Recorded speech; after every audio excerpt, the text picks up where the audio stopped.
Hi guys, my name is Harry Reid, and before we do anything, please make sure you like and subscribe. Let's go. Let's go. The biggest problem with Wonder Man is that it's actually very good. Now, hear me out. Irritatingly good. And it's a superhero show with no action, no world-ending stakes, no supervillain. Although they do set up his brother. I mean, they hired Demetrius Gross.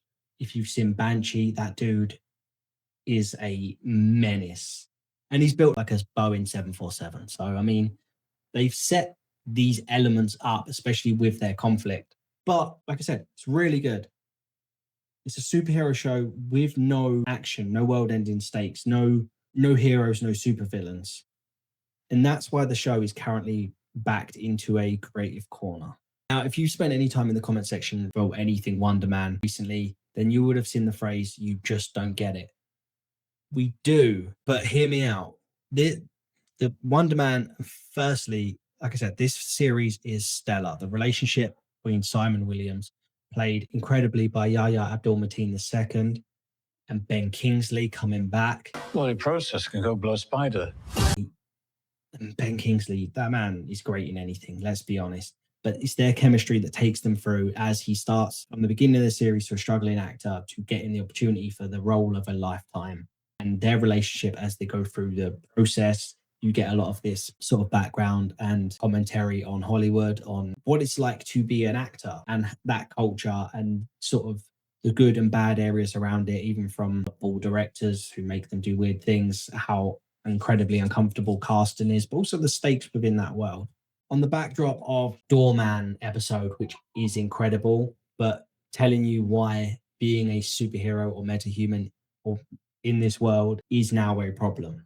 What the issue going forward is now is the writers have essentially trained the audience to value character over conflict. Now, I know that sounds really silly. Hear me out. Simon Williams as a character is amazing.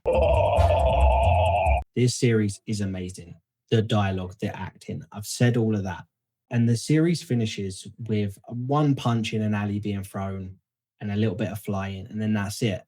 The issue with that going forward is now, no matter what you do in a second series, you can't introduce his brother as a equal powered villain and they get into a fight.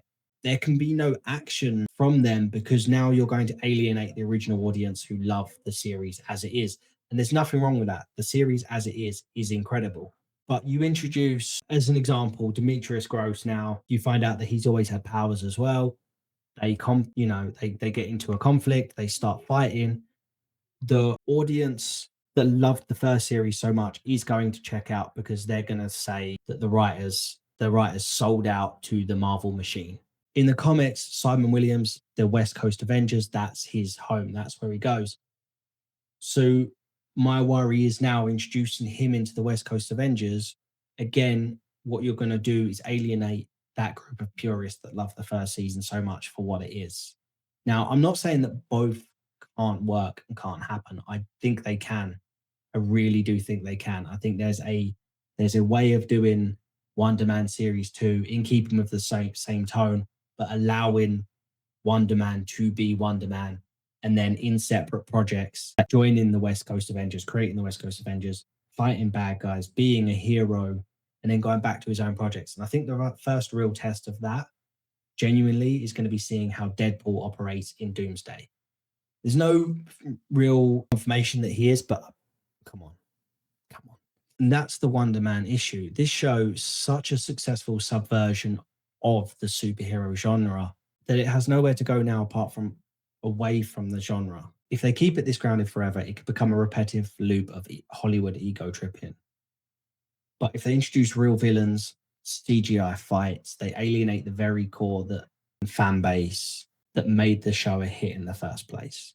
So where do they go now? How do they evolve this character and somehow find a way of weaving him in where you can make both crowds happy? That's what I really want to know, because I love this character so much. I thought Yahya did such an incredible job in this role. And by the end of the series, you just want him to win. Star in every film, man. You get the roles. Like, that's sort of where I'm at. That's my thoughts. That's my feelings. I genuinely do think the show is incredible.